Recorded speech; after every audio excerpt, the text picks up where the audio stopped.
Senhor Deus chamou a terra, do sol nascente ao sol poente a convocou.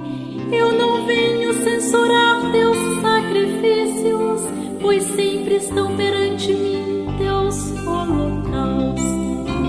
A todo homem que procede retamente, eu mostrarei a salvação que vem de Deus.